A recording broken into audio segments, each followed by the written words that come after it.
আসসালামু আলাইকুম। আপনি কি ইংরেজি নিয়ে ভয় পাচ্ছেন? ইংরেজি খুব কঠিন মনে হয়? মনে হয় যে বিদেশি ল্যাঙ্গুয়েজ কিভাবে এটা দখদর্পণ করবেন? খুব ভয়ে আছেন। কিভাবে আপনি ইংরেজিতে কথা বলতে পারবেন? কিভাবে আপনি এগুলা হ্যান্ডেল করতে পারবেন? বিভিন্ন ধরনের প্রশ্ন আপনাদের মনে ঘুরপাক খায়। আমাদের মনে ঘুরপাক খায়। কিভাবে আমরা ইংরেজিতে একটু ডেভেলপ করতে পারবো? একটু কথা ফ্লুয়েন্টলি কথা বলতে পারবো। এই ধরনের চিন্তাভাবনাগুলো আমাদের মাথায় ঘোরে। কিন্তু আসলে আমরা ইংরেজিটাকে এতটা ভয় পাই যে যার জন্য আমরা ইংরেজিটারে নখদর্পণ করতে পারি না। মিনিমাম যাদের ইংরেজি সম্পর্কে সেন্স আছে ডেফিনেটলি তারা ইংরেজিতে অবশ্যই অ্যাটলিস্ট কথা বলতে পারবে। লেখালেখির বিষয়টা বাদ দিলাম, কারণ যখন আপনি লেখালেখি করবেন তখন আপনাকে 100% গ্রামাটিক্যাল রুলস ফলো করতে হবে। বাট যখন আপনি কথা বলবেন স্পিকিংয়ের ক্ষেত্রে definitely all the time no need to follow grammatical rules. সবসময় আপনাকে গ্রামারের সব নিয়মকানুন আপনাকে মানতে হবে না। হ্যাঁ, তবে হ্যাঁ, অ্যাটলিস্ট আপনাকে মিনিমাম সেন্টেন্স মেক করার মতো ক্যাপাবিলিটি বা অ্যাবিলিটি আপনার থাকতে হবে, আদারওয়াইজ সেখানেও আপনি ব্যর্থ হবেন। তো এই যে মিনিমাম বা বেসিক যে ইংরেজিটা শেখার প্রয়োজন আমাদের সকলের, অনেক সময় আমাদের স্কুলে আমাদের স্যারেরা ভালো মতো শেখায়, বাট আমরা এই বিষয়টা অনেক বেশি ডিফিকাল্ট করে ফেলি, যার জন্য আমরা এটা নখদর্পণে রাখতে পারি না। বিশেষ করে প্রথম থেকেই আমাদের ইংরেজি শেখার যে সিস্টেমটা রয়েছে সেটা অনেক বাজে, যার জন্য এটা আমাদের দীর্ঘমেয়াদীভাবে আমাদের মগজে থাকে না। তো কেন বাজে বলতেছি সেটার কারণ হচ্ছে এই, ইংরেজি যে বেসিক জিনিসগুলো রয়েছে সেগুলো আমরা প্রথম থেকে অনুধাবন করতে পারিনি। স্যারেরা বলেন বা আমাদের নিজেদের গাফিলতির কারণ বলেন, এই কারণের জন্য আমরা ইংরেজিটাকে ভালো মতো নখদর্পণ করতে পারিনি। বেসিক লেভেলটা, অ্যাডভান্স লেভেলের কথা না বলি, বেসিক লেভেলটা, কারণ প্রথমেই তো আপনাকে বেসিক দিয়ে শুরু করতে হবে, দেন আপনার গ্র্যাজুয়ালি আপনি হচ্ছে অ্যাডভান্স লেভেলে যাবেন। তো এই বেসিক লেভেলটাই সব থেকে আমাদের সমস্যা বেশি তৈরি হয়েছে।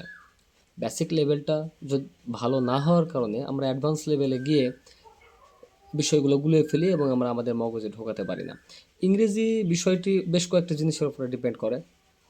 ইংরেজি শেখার বিষয়টি আপনার বেশ কয়েকটা জিনিসের উপর ডিপেন্ড করে, যেটা আমরা কখনোই মেনটেন করতে পারিনি বা পারি না, যার জন্য আমরা ইংরেজিকে এত বেশি ভয় পাই এবং ইংরেজিকে অনেক বেশি কঠিন মনে করি।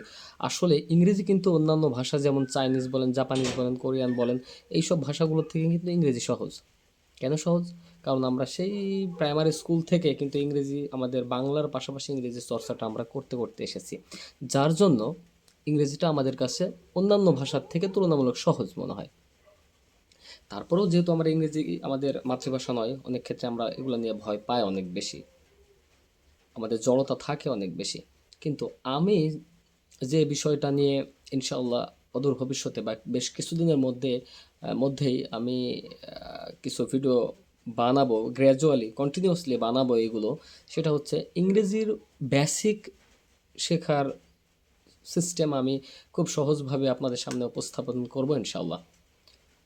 আগামী কয়েকদিনের মধ্যেই আমি এই প্রসেসটা চালু করব এবং এই সোশ্যাল মিডিয়াতে ইনশাল্লাহ আমি এই ভিডিওগুলো দেব। যারা বেসিক লেভেল একদম অ্যালফাবেট থেকে শুরু করে, একদম লেটার থেকে শুরু করে, ভাওয়েল বলেন, ভার্বস বলেন, পার্টস অফ স্পিচ বলেন, গ্র্যাজুয়ালি আর কি, গ্র্যাজুয়ালি প্রত্যেকটা টপিক্সের উপর আমার এক একটা করে ছোটো ছোটো ক্লাস থাকবে, 10 থেকে 15 মিনিট করে ক্লাস থাকবে।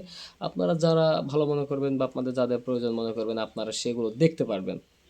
এমনটা না আপনার দেখতেই হবে, বিষয়টা এরকম নয়। আপনারা যদি ভালো না লাগে আপনি স্কিপ করবেন, বা আপনার যদি মনে হয় যে না, এটা আমার জন্য এফেক্টিভ হতে পারে বা আমার জন্য এটা কার্যকরী ফলপ্রসূ হতে পারে, তাহলে আপনারা এটা দেখতে পারবেন।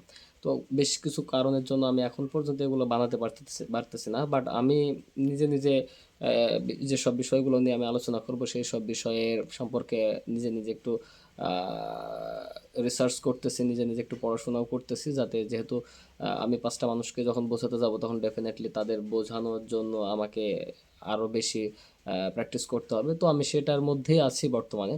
তবে ইনশাল্লাহ আগামী কয়েকদিনের মধ্যেই আমি সেইটা বাস্তবে রূপ দেওয়ার চেষ্টা করবো এবং ছোট ছোট 10 থেকে 15 মিনিটের ভিডিও বানাবো এবং প্রত্যেকদিন নতুন নতুন কিছু টপিকস থাকবে। এবং ইংরেজিতে কিভাবে বেসিক লেভেল থেকে আপনি ডেভেলপ করবেন এবং ইংরেজি বিষয়টা কিভাবে আপনি খুব সহজেই হ্যান্ডেল করতে পারবেন, এবং ইংরেজির যে speaking skill, writing skill, listening এবং রিডিং স্কিলগুলো আছে এগুলো আপনি কীভাবে ডেভেলপ করবেন সেইটার উপরে আমি মোটামুটি টুকটাক যতটুকু পারবো আমার জ্ঞান থেকে এবং আমি আদার্স থেকে কালেক্ট করব, বিভিন্ন ধরনের বই বলেন বা যেগুলো আমার প্রয়োজন মনে হবে যে না এগুলো আমাকে রিসার্চ করতে হবে, এগুলো আমাকে গেইন করতে হবে, তো আমি এগুলো চেষ্টা করবো ইনশাল্লাহ। তো এই সব বিষয়গুলো নিয়ে আমি ভিডিও বানাবো এখন থেকে। আমি আগে যে ভিডিওগুলো বানিয়েছি সেগুলো বিষয়ে আমি আর কোনো কাজকাম করতে চাই না। আমি এমনভাবে এমন কিছু করতে চাই যাতে করে পাঁচটা মানুষের উপকার হয়, পাঁচটা মানুষের উপকার হয়। অনেকেই দেখা যাচ্ছে যে এই ভিডিওগুলো দিয়ে তাদের উপকৃত হবে। অনেকেই আছে যারা 8, 9, 10, 11, 12 পর্যন্ত পড়ে, সেসব ছেলে বা মেয়েগুলোর বেসিক ইংরেজি জানে না। ইংরেজি বেসিকটা যেটা জানা দরকার সেটা জানে না। তাদের ভার্ব জিজ্ঞেস করলে কি বলতে পারবে না, তাদেরকে ভাওয়েল কি এগুলো জিজ্ঞেস করলে বলতে পারবে না। তো এই ধরনের জিনিসগুলো থেকে আমি শুরু করবো ইনশাআল্লাহ। আস্তে আস্তে অ্যাডভান্স লেভেল পর্যন্ত যেতে গেলে আমাকেও প্রচুর পরিমাণে পড়তে হবে, তো সেই সময়টা আমারও তো প্রয়োজন। তো আমি চেষ্টা করব বেসিক থেকে শুরু করে যাতে সহজভাবে সবাই এটা গ্রহণ করতে পারে এবং সহজভাবে এটা সবাই নিতে পারে। তো এই লেভেল থেকে শুরু করে আমি ইনশাআল্লাহ আস্তে আস্তে উপর লেভেল পর্যন্ত যাব। তো আশা করি সব সোশ্যাল মিডিয়াগুলো আমি এগুলো কাজে লাগাতে পারবো এবং সকলের অনেকেরই এই বিষয়টা এগুলো নিয়ে হয়তো একটু উপকার হতে পারে।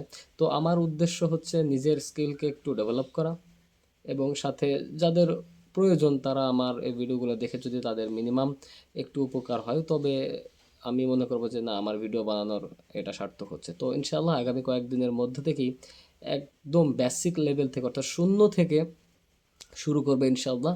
এবং যারা সাথে থাকবেন তাদের অবশ্যই একটু না একটু হলেও অবশ্যই উপকার হবে। তো ভালো থাকবেন সবাই, ইনশাআল্লাহ দেখা হবে আপনাদের সাথে আরও আর কয়েকদিনের মধ্যেই বিভিন্ন টপিকস নিয়ে আলোচনার ময়দানে। আসসালামু আলাইকুম, ভালো থাকবেন সবাই।